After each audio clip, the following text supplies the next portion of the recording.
Olutalo lwa kigambo ku social media wakati w'omukyala Rema Namakula okossaako n'omukyala Doreen Kabarebe era nga ebigambo bino byabadde byaki byengendo kutuusaako so nga ate mu mbeera yemu Eddy Musuuza naye avuddeyo n'abeera nga akyegattako ekyaki bibino tulakkalira omukutu tusinzidde buterevu wano ku Viki exclusive akuweereza no si mulala bampita Viki video bweri nkola yange nkusabye soko jimpereka like gwe mukwano gwange ate nga nawe atanaba kubeera nga otwengako mu butongole nkusabye subscribing ku channel ino Viki exclusive abo bamaze okubeera nga ate tweyungako ngo subscribinze kwata mukade kaje mu kigambo personalize onyambo kantere mu kigambo all we nkugambira nti turn on that notification bell ojja kufuna buli kimu kye tuteekayo ku channel eno songa hajati kalodo asisobola kumwerabira ngamye nkujukize gwa ine bizibu ebyenjawulo amukubireko ku namba eyo jola besembya 067 sina kindi omutereko baka ku WhatsApp akulombereddwa teyusasola kitundu mwoli osobola okumutuukirira asangibwa nawo wakisoso nga nali mawanga genjawulo oba ali bitundu eby'eggwanga ebyewala musobola okwogerezeganya ne mulaba ekizibu bwe kisobola okuvaawo akozesa dduwa takozesa bikolwa bya kirogo kirenzi kale abo bamaze okubeera nga ojimpera kalaikindoza tutandise bwe tuti olutalo lw'ebigambo luno si lw'abantu munkwate bulungi olutalo lw'ebigambo luno lwaberuseewo kiro ekyakeesezza olunaku olwaleero era nga wakati w'omukyala Rema Namakula mukyala Dr. Hamuza Sebunya omubwati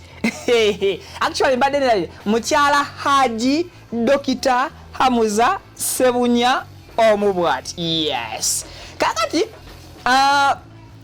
Rema gwe byatandikiddeko kwe kupostinga nga agamba nti I don't allow men to touch me because I want to teach my children to respect their bodies. My actions matter and I want them to emulate me. Oyonga ye mukyalani Rema Namakula muwulidde bulungi. Mu bufunze Rema ng'agamba nti tayagala ensonga lwaki tayagala basajja mukwatirira oba mukwatako ayagala nnyo okusomesa abaana be nti omubiri gw'omukyala bagu respectinga. Mukitegedde bulungi Rema ekisonga lwaki ne baba mu bivulu tayagala abantu ku performinga nga bamukwatirira ebyekisiru ayagala nnyo okulaga abaana be nti omukyala yenna alina okwerespectinga oba omubiri gwe balina okuguwa ku katiibwa kakati omukyala Doreen Kabarebe awe yabitabulidde ku post eyo yennyini naye n'akomentinga agagamba kasitobanga you have kids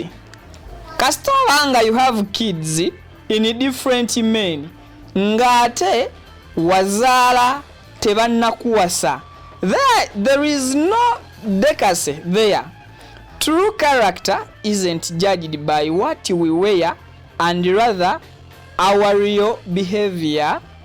when no one is watching us. Ada social media negamba nti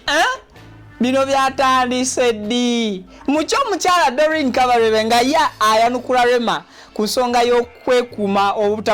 obutamukwatirira ku mubiri gw'embu asomesa abaana be omukyala Doreen Kabarebe yamuzeemu ng'amugamba nti kasitobanga olina abaana mu basajja ab'enjawulo muwulize bulungi kasitobanga olina abaana mu basajja ab'enjawulo ng'ate wazaala tebannakuwasa olya pointi Doreen nayongerako n'agamba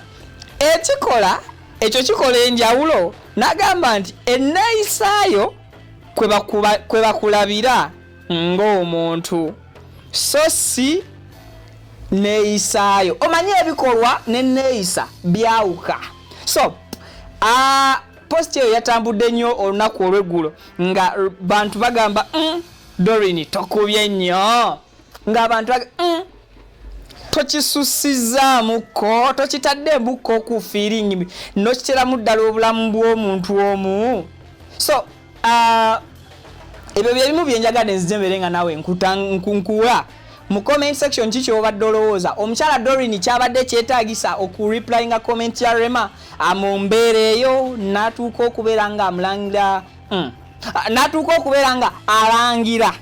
kati munkwate bulungi nabanga alangira si Rema wabula nga alangira okuzaala abaana ab'enjawulo mu basajja ab'enjawulo n'okubeera nga ate wazaala tebakuwasizza mu butongole mupuliriza. Doreen wakisusiza. Osobola okumbulira mu comment section yawo kiki kyogenda maaso n'okubeera nga atolowooza ku post so nga te mu mbeera eyo yemu omwami Eddy Samusuza omwagala w'abangi Tata Amar Eddy Kenzo the Grammy nominee na chao BET award winner Kololo festival organizer ye omuyoyo still Kenzo avuddeyo n'abanga alina obubaka bwayagadde tutegeereko ffe abali ku mitimbagano kakati nange nsazeewo mbukuwe era bwe ngenda okulekera kyonna ky'obuulidde mu comment section nzigule njiteerawo mmwe okubeera nga ate mutweyungako abutereevu ku mukutu guno Viki exclusive kwe tusinziira video nkujjukiza butanneerabirira jimpera like yes nawe atana tweyungako mu butongole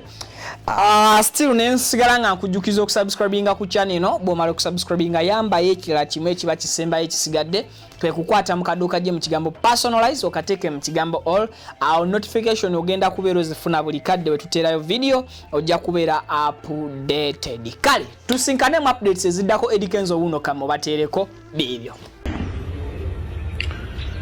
tuli mu generation eyogerenya abantu boogera nnyo ennaku zino balaba buli wamu ku social media buli wamu people talk too much